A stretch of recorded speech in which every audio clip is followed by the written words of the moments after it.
Hey guys, so first things first, got to remove your battery. Pretty self-explanatory. 8mm nuts right there, and then also you have your hold down right here, right there.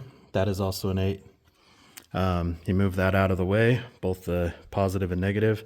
And then this battery comes out. And then next, we're going to remove this battery tray to gain more access to the valve cover. All right, and then we're going to remove the strut bar. Pretty sure these are 13. Then we're going to remove the PVC hose, if that's what that is. Then also these associating lines and connectors right here. Okay, so we remove this connector. These are all just push in. Right there, you just push in and pull. Let's see, this one is a better example. See that tab right there on the right side? You push that in and pull out right there. Anyways, these are for the fuel injectors. You have to pull out this piece here. It's not threaded in, but it's just overlapping that bolt, that thread piece there. Same with this one. I'm gonna have to do that one. Anyways, and then there's a Torx 30 bolt here and a 10mm right there. Then again, you disconnect this connector. There's just a bunch of it up here. I disconnected that one just to gain more and more access over here.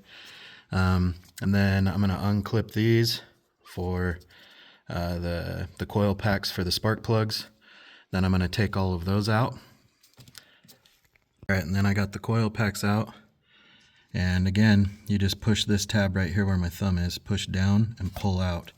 And these will come right off of your coil packs.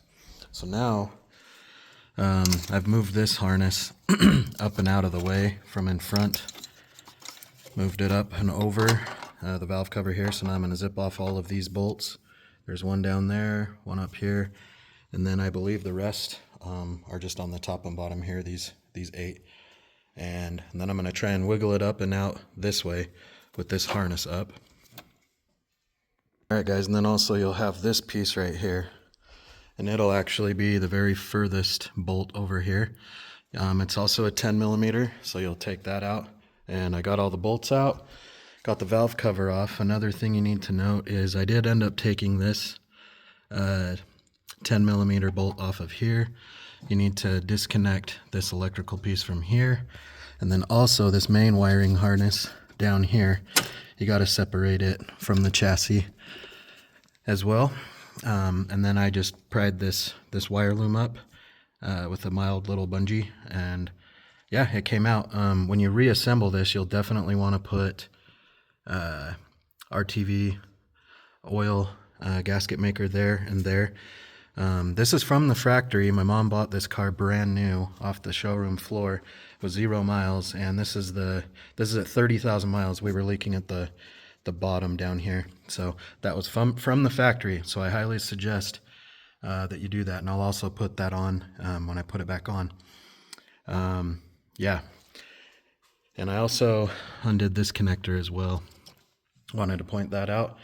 I also took off this connector. So yeah, lots of disassembly. But yeah, I'm going to clean this up, put some RTV on here, and yeah, the assembly is in the reverse order.